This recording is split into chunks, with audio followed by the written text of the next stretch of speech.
तो जिन्होंने भी चुनौती दी हमें चैलेंज स्वीकार है, लेकिन दरबार में बिल्कुल घोषणा पूर्वक कह रहे हैं हमको तुम्हारी चुनौती स्वीकार है, जो हमें प्रेरणा लगेगी हम बताएंगे। आ जाओ दरबार में तुम्हारी ठटवी, हाँ आ जाओ।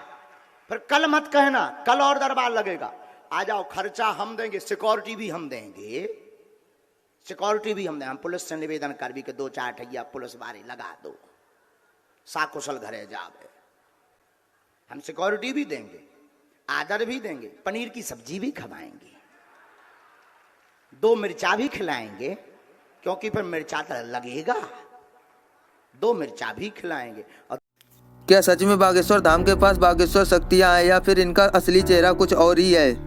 पुलिस ने सारी बातें जनता के सामने लाकर खड़ी कर दी है। दोस्तों, आजकल यूट्यूब पर हीरो हीरोइन कम और हमारे बाबा कुछ ज्यादा ही ट्रेंड कर रहे हैं। आए दिन इनके कोई ना कोई वीडियो वायरल होते रहते हैं। आखिर इतने कम समय में बागेश्वर बाबा ने इतनी ज्यादा प्रसिद्धि कैसे हासिल कर ली और इनकी शक्तियों में क्या सच्चाई है? क्या वाकई में इनके अंदर शक्तियाँ हैं? क्या ये सब पाखंड है? आइए जानते हैं। दोस्तों, हमारे देश में बाबा संत जैसे लोग बहुत सारे आए। कोई अपने प्रवचनों से लोगों को अपना भक्त बनाते हैं, तो कुछ लोग नाच गाना करके लोगों को आकर्षित करते हैं। लेकिन एक जनाब ऐसे हैं जो कि सच्चे दिल से लोगों की सेवा करने में लगे हैं। इनके दरबार में जो कोई जाता है ये उसके मन की बात पहले ही जान लेते हैं। हम बात कर रहे हैं यहाँ पर श्री बालाजी बागेश्वर महाराज की, जिनकी चर्चाएं देश में ही नहीं बल्कि विदेशों तक फैली हुई है। भारत के अलावा बागेश्वर बाबा ने विदेशों में भी अपना दरबार सजाया हुआ है। सबसे पहले आपको बता दें कि बागेश्वर धाम सरकार का असली नाम धीरेन्द्र शास्त्री है। इनका जन्म छतरपुर के छोटे से गांव गढ़ा में हुआ था। इनका जन्म बहुत ही गरीब ब्राह्मण परिवार में हुआ था, लेकिन गरीबी में अपना बचपन गुजारने के बावजूद आज धीरेन्द्र शास्त्री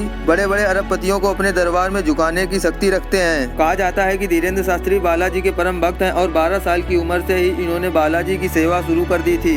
इनका पूरा ध्यान भगवान की सेवा में ही लगा रहता था और सालों तक तपस्या करने के बाद धीरेन्द्र शास्त्री को कुछ ऐसी शक्तियां प्राप्त हुई जिनकी मदद से आज ये सामने बैठे व्यक्ति के बिना बताए ही उसकी परेशानियां समझ जाते हैं और उसे पर्चे में लिख देते हैं। बागेश्वर बाबा ये तक समझ जाते हैं कि आप सच बोल रहे हैं या नहीं। इनके द्वारा लिखा हुआ एक एक शब्द 100% सत्य होता है, जिसका सबसे बड़ा प्रमाण ये है कि आज तक इन्हें कोई झूठा साबित नहीं कर पाया है। हालांकि मीडिया वालों को कहाँ लोगों की बातों पर विश्वास होता है, वे तो खुद अपनी आंखों से सब देखना चाहते हैं। इसी चक्कर में कई मीडिया वाले भक्त बनकर बागेश्वर बाबा की भीड़ में इकट्ठा हो जाते हैं। लेकिन मीडिया वालों के होश उड़ गए जब बागेश्वर बाबा ने उनको पहचान लिया और उनकी पोल सबके सामने खोल दी। ये सब देख मीडिया वाले भी बाबा के सामने नतमस्तक हो गए।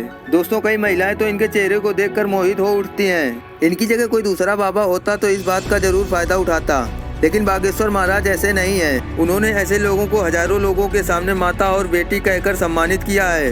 दोस्तों, ये भारत का एकमात्र ऐसा धाम है जिसने साइंस और टेक्नोलॉजी को भी हिला कर रख दिया है और सोचने पर मजबूर कर दिया है। आखिर ये कैसे हो सकता है? वही धीरेन्द्र शास्त्री से पूछे तो उनका कहना है कि उनके दादाजी और बालाजी की कृपा से मुमकिन हो पाता है। दोस्तों, आपका क्या कहना है? कमेंट में जय बागेश्वर धाम जरूर लिखना।